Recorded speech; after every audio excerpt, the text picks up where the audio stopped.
Hey, salut à tous et à toutes. Comme chaque mois, on se retrouve pour parler des sorties manga chez votre libraire. Donc là, je suis désolée, la vidéo, elle est arrivée en retard parce que j'ai eu pas mal de choses à faire. Après, j'ai eu quelques petits problèmes, mais ça, c'est une autre histoire et je suis pas là pour raconter ma vie. Donc du coup, c'est parti, on va parler des sorties du mois de janvier.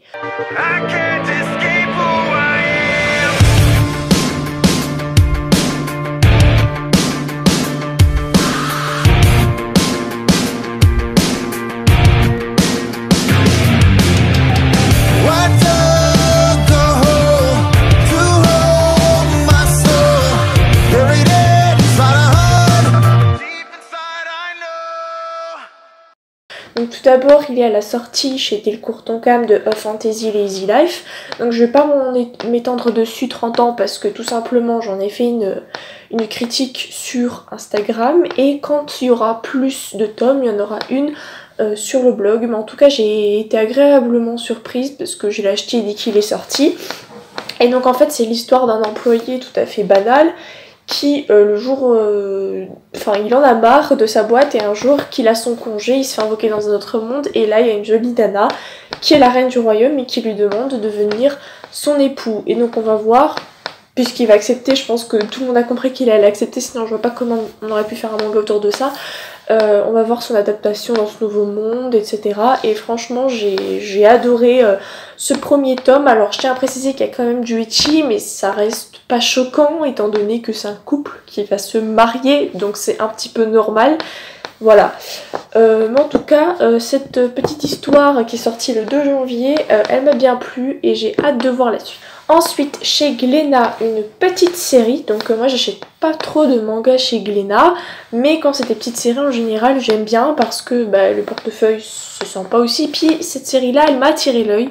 C'est le dilemme de Toki. Déjà, ça m'a intéressé parce que le personnage qu'on voit sur le premier tome, sachant que c'est en 3 tomes, est plutôt bien dessiné. Donc ça m'a attiré l'œil. Je suis allée voir et j'ai beaucoup aimé en fait le résumé que j'ai eu. Donc en gros, c'est un extraterrestre entre guillemets. Bref, il vit pas sur la planète Terre, il arrive sur Terre.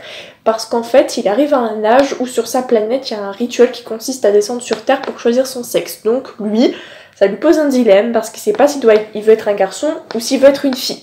Et donc du coup, il va se lier d'amitié avec un protagoniste terrien. Donc je sais pas pourquoi je fais comme ça, oui il est terrien, bref c'est un homme, il vit sur Terre.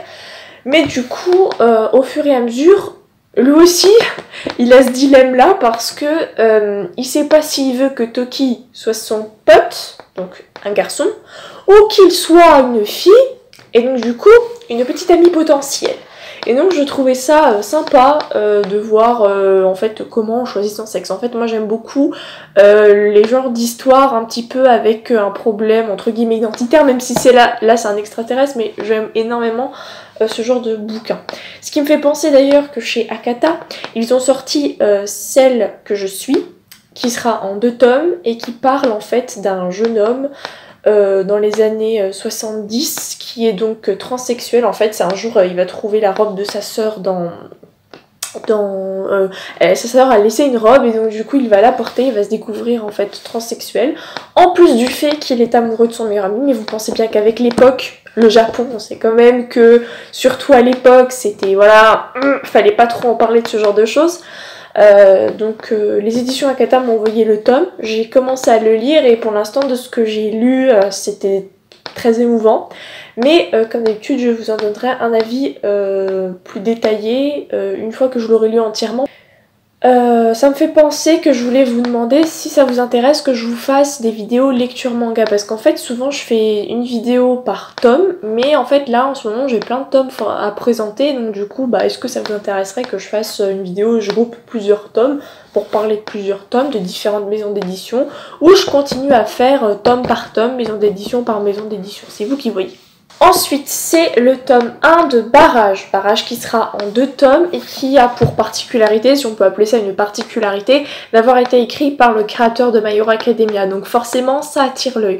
En fait, c'est pas un préquel ni rien, mais c'est une histoire qu'il a écrit avant d'écrire My Hero Academia. Et en fait, ça parle en fait un peu comme Hiromashima d'un royaume dans la galaxie. Où il y a une guerre et du coup forcément il y a des orphelins de guerre et il y a le jeune héros, je crois que c'est Barrage du coup, voilà. qui a le cœur sur la main, même s'il n'est pas très intelligent, il essaye avec son maigre salaire d'aider les orphelins, etc. Parce que lui aussi il est dans la même situation, donc il se serre les coudes.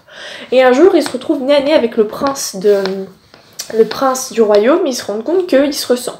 Et là le prince du royaume lui met un petit bracelet et pouf, pouf, il part. Et je sais pas s'il se fait assassiner ou il se fait pas assassiner, en tout cas, ils échangent leur place. En gros, Barrage, du jour au lendemain, se retrouve à être le roi, le prince, et donc il va devoir en fait tout faire pour, entre guillemets, arrêter la guerre, protéger les orphelins. Donc du coup, on passe d'un noble, entre guillemets, qui n'en a rien à foutre de son peuple, à un gars, justement, qui est de base de la classe la plus défavorisée, et qui va essayer en fait que tout le monde soit heureux et tout le monde puisse avoir son compte. Et moi j'adore ce genre d'histoire. J'aime énormément les films, par exemple Bienvenue à Monte Carlo ou Chicago Princess, les films comme ça où justement il y a des sosies qui échangent leur place. J'adore ce genre de truc, donc du coup Barrage ça me tente énormément. En 6 tomes aux éditions Doki Doki, il y a A Trail tome 1 qui sort. Donc là c'est vachement une histoire intéressante. Donc c'est l'histoire d'un mec qui planifie tout, il organise tout. C'est à cause évidemment d'un événement traumatique qu'il a vécu quand il était plus jeune, mais du coup il sait qu'est-ce qu'il va faire plus tard, il savait qui fait quoi, enfin il planifie tout, plan quoi, le mec, sa vie elle est toute tracée. Sauf qu'un jour dans le ciel apparaît un objet qui s'appelle A Trail, bon bref c'est le titre quoi, et cet objet va bouleverser sa vie, donc tout ce qu'il a planifié tombe à l'eau, il doit sauver l'humanité, des trucs comme ça, donc le mec en fait là il va devoir en fait faire face à plein de situations. Et donc j'ai pu lire un extrait et honnêtement il a l'air génial. Donc en fait j'avais fait une vidéo extrait j'achète pas, mais au final je l'ai pas publié parce que ben j'ai oublié en fait tout simplement, je suis partie en vacances et j'ai oublié, voilà, donc j'ai plein de retard mais bon. Mais A Trail il fait partie de ma liste principale du coup d'achat. Ensuite, aux éditions Pika, le tome 2 d'Eden Zero. Alors, je vais pas pouvoir l'acheter pour l'instant, mais dès que je pourrai, je l'achèterai. En plus, je le veux en édition collector, c'est-à-dire celle qui coûte non pas 7 mais 10 €, parce qu'il y a des cartes postales, je crois qu'il y a des badges en plus. Bref, il y a des goodies assez sympathiques et Eden Zero, j'aime énormément. Donc voilà, j'achèterai l'édition collector. En gros, on s'est arrêté au tome 1. Où ils étaient allés sur la planète Norva parce qu'en fait ils veulent trouver Mother, voilà, sauf que c'est un mythe donc ils ont besoin de trouver des pistes, donc ils vont sur la planète pour trouver le fameux docteur Wise, sauf qu'au lieu de trouver le docteur qui est vieux quoi, enfin puisque Rebecca le connaît donc Rebecca sait à quoi elle ressemble, bah ils tombent sur une personne qui est jeune et qui dit s'appeler Wise.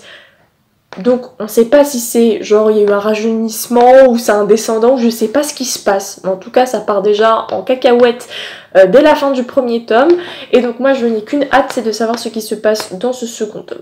Toujours aux éditions Pika, vous savez qu'ils ont sorti en fait des romans par rapport aux films, donc que ce soit, ou même à certains animes, que ce soit un novel, que ce soit Your Name, ils ont sorti des romans, et pour en avoir acheté un ou deux, franchement ils sont vraiment très bien, et là ils ont sorti Mirai ma petite sœur, qui était d'ailleurs un film qui a vraiment plu, personnellement je ne l'ai pas encore vu, mais je pense le voir très bientôt, et forcément les romans Pika, moi je les achète quasiment tous, enfin en tout cas ça fait partie d'un de mes buts de tous les avoir, et donc celui-là il est sur ma liste principale, ma liste secondaire pardon, simplement parce qu'il coûte 15 € et qu'il existe déjà en film, donc je vais voir le film et après bah on verra quand je pourrai me le procurer. Pour ceux qui connaissent pas, mais ça m'étonnerait, c'est l'histoire d'un garçon qui a une vie heureuse, sauf que bah comme au début la plupart des frères et sœurs, bah il a une petite sœur qui naît et ses parents sont plus forcément vers lui parce que c'est l'aîné, donc il donne un peu plus d'attention au nouveau-né, ce qui est un peu normal quand même, mais je comprends que l'enfant soit un petit peu se sente délaissé, donc il est pas très content, et un coup bah en fait il va être transporté dans un monde où il va rencontrer plusieurs membres de sa famille mais à des âges différents. Je crois que sa mère quand elle était petite fille, son grand-père quand il était jeune homme ou quelque chose comme ça. Donc en gros il va vraiment... ah oui, il va aussi rencontrer sa petite sœur quand elle sera adolescente. Donc il y a vraiment passé, présent, futur qui se mêlent. Et c'est apparemment... Enfin c'est même pas apparemment, c'est déjà rien que le synopsis. Ça montre que le film regorge d'imagination et de belles séquences. Et honnêtement ça me donne vachement envie. Donc si le film est génial, je pense que le roman ne pourra être que plus topissime. Ensuite, aux éditions Doki Doki, il y a un spin-off de Mushoku Tensei, c'est Mushoku Tensei, les aventures de Roxy. Donc pour ceux qui savent pas, Roxy c'est la prof, voilà. Donc moi je n'ai pas les Mushoku Tensei, mais on me les a prêtés, je les ai lus et franchement j'ai accroché, et faudra que je me les procure en occasion ou je ne sais comment, mais il faudra que je les ai. Et franchement, ce premier tome-là, j'en ai entendu en regardant sur internet absolument que du bien. Donc ça va parler de Roxy, qui du coup est une Migould, je sais pas comment ça se dit.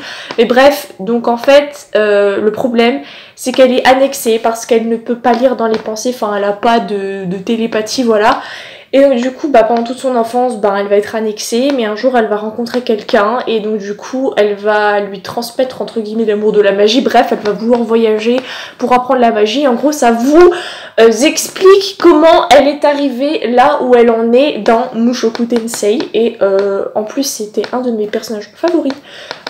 Voilà, et donc j'ai hâte de me faire Mushoku Tensei, de me les relire du coup parce que j'ai pas lu, voilà, il y a certains tomes que j'ai pas lus. Et donc de commencer Mushoku Tensei, les aventures de Roxy. Donc ensuite sort aux éditions Panini le tome 5 de Prison Lab. Donc là je vais pas trop vous expliquer qu'est-ce que c'est que Prison Lab, dans le sens où avec ma meilleure amie j'en avais fait une vidéo. Donc comme d'habitude, je vais pas vous dire ce que vous devez faire. Tous les liens des vidéos dont je parle ou tous ceux à quoi je vous renvoie sont dans la barre d'infos, comme ça c'est plus facile. Bref, en tout cas ici, les personnages pour la plupart veulent que le jeu de l'interrogatoire se termine le plus vite possible pour qu'il n'y ait pas encore plus de scènes macabres. Le problème étant, c'est que deux personnages se mettent d'accord pour partager leurs infos, mais ils découvrent quelque chose de capital dans la vie d'un des protagonistes, un des joueurs, et ça pourrait bien faire changer la donne dans l'histoire, et ça promet d'être assez macabre. Bon, pour vous dire que depuis que j'ai fait la vidéo, j'ai pas avancé, donc du coup j'ai pas lu le tome 4, et du coup j'attendrai que ma meilleure amie achète le tome 4 et le tome 5, histoire, je crois qu'elle a le 4, qu'elle achète le tome 5 en plus pour les lui demander et les lire. Aux éditions Soleil Manga, que j'aime énormément pour notamment leur shoujo, mais en fait un peu tous les mangas qu'ils font. Je trouve que j'en ai pas beaucoup, mais ceux que je lis j'en suis satisfaite plus. Je pense par exemple à Legendary Love, dont j'ai un retard phénoménal, mais Legendary Love c'est la vie. Donc là c'est The World Best Boyfriend, littéralement le meilleur petit ami du monde, qui est terminé en 7 tomes. Nous je crois qu'on en a 2 puisqu'ils sont sortis le même jour. Ce mois-ci, le même jour, les 2 premiers tomes. Donc c'est l'histoire d'une nana. Bon, elle me fait rire parce qu'on dirait un petit peu moi en fait. Parce que elle tombe amoureuse que de personnes qu'elle qualifie de bad boys. Le problème c'est que son crush il joue dans une équipe de basket. Encore un autre point commun. C'est grave quand même. Hein. Bref, et son crush en fait il est pas amoureux d'elle. Il est amoureux de sa meilleure amie. Donc elle, je sais pas ce qu'elle cherche à faire, peut-être le rendre jaloux, je sais pas trop quoi. Mais elle va aller vers un mec pour dire que c'est son copain quoi, et donc en fait ce mec en question là, le problème c'est qu'il est carrément invisible, donc le contraire du bad boy dans le club de basket, aduler tout le monde machin, bref, donc elle va aller avec ce mec là pour essayer de le rendre jaloux, je sais pas trop quoi, et donc en fait on va suivre cette histoire là parce qu'il s'avère que ce mec transparent a des super dons pour jouer les petites amies, et franchement ça avait l'air trop drôle, et déjà de base dans le synopsis je trouve des points communs avec ma vie personnelle, du coup ça m'a donné envie de le lire, mais pour l'instant c'est sur ma liste secondaire parce que je veux voir où est-ce que ça veut aller d'abord. Je vous avais déjà parlé dans un précédent sortie manga que This Is Not Love Thank You m'intéressait parce qu'il était qu'en 5 tomes, et ici aux éditions Soleil. C'est encore dans la continuité de petite amie, pas petite amie, c'est que la fille en fait elle est devenue pote avec un mec, et elle a développé des sentiments pour lui, et elle pensait que c'était réciproque, donc elle s'est confessée et il lui a foutu un big râteau. Et donc du coup, elle s'est jurée qu'elle allait tout faire pour qu'il tombe amoureux d'elle. Sauf qu'au lieu de guérir entre guillemets et que lui tombe un peu plus amoureux d'elle, c'est plutôt elle qui devient encore plus obsédée par lui. Et là en fait dans cet épisode-là, elle va se trouver à visiter un festival d'école, et en fait elle va devoir louer les services d'un faux petit ami. Et le problème c'est que le lendemain, enfin à un autre moment, le faux petit ami débarque dans son école et que tout le monde voit ce petit ami. Alors je sais pas s'il se présente comme étant le faux petit ami ou justement il croit toujours qu'il a le contrat avec elle et que du coup il dit que c'est son copain. Mais en tout cas ça promet d'être une situation très gênante. Ensuite aux éditions Akata, il y a Game of Thrones Core 4 qui est à ce jour mon deuxième josei favori. J'ai rien d'autre à dire dessus à part que je vais foncer l'acheter, ça c'est sûr et certain, et surtout que le souci c'était que en fait l'héroïne se rend compte qu'elle commence à tomber amoureuse du séducteur, mais elle ne sait pas, en fait les collègues vont commencer à s'en mêler et elle va devoir choisir, et en fait ça a l'air vraiment en train de se presser dans ce tome là et j'ai hâte de savoir ce qui s'y passe. Un super thriller aux éditions Kurokawa qui celui-là me fait de l'œil, mais lui c'est la liste principale. Le problème c'est qu'en fait j'ai dû choisir entre lui et Lazy Fantasy Life, et en fait mon critère de sélection ça a été que l'héroïne elle avait les cheveux rouges. Je sais c'est pas un super critère, mais c'est ça qui m'a fait choisir entre les deux tomes, parce que je pouvais sur le moment en acheter qu'un. Donc du coup j'ai pris Off Fantasy Lazy Life, mais My Home Hero c'est vraiment celui qui me fait de l'œil. En plus j'adore les éditions Kurokawa, donc voilà. Donc c'est l'histoire d'un père de famille banal qui aime les thrillers, les policiers, les romans policiers et tout ça. Et un jour en fait il découvre que sa copine a sa fille a un copain, et que ce copain-là la tabasse. Donc en fait pour que sa fille ait une vie meilleure, il va décider d'assassiner le petit ami de sa fille. Déjà quel père ferait ça? Mais je trouvais que c'était un sacré acte d'amour. Mais le problème c'est qu'il va se foutre dans la merde. En même temps c'est normal, il a tué quelqu'un. Non mais là c'est pire parce qu'en fait le copain de sa fille, c'est un yakuza. Donc le mec il va se retrouver dans des embrouilles pas possibles, et j'ai vraiment envie de voir ça parce que c'est un thriller dans un thriller quoi. Le père de famille banal qui aime les thrillers, qui se fout dans une situation de thriller. Je sais pas si je le prononce bien, certainement pas, mais en tout cas ça promet du lourd. Ce manga là je crois qu'il est en cours avec 6 tomes et qui coûte 7,65€. Franchement je pense que si vous avez un achat à faire chez Kurokawa ce mois-ci c'est ça. Vous vous rappelez, dans un de mes achats, j'avais dit que chez Kurokawa, ils avaient fait des coussins et on pouvait avoir un coussin pour 4 tomes achetés. Moi, j'avais eu le coussin Renjo Desperado et le coussin Pokémon pour 4 tomes de moi quand je me regarde en slime. Et bien, en fait, Renjo Desperado, j'ai le coussin, et en regardant, en fait, en me levant tous les matins les dessins, j'ai adoré les dessins. Donc, je suis partie faire un tour pour voir le manga, ça ressemble à quoi.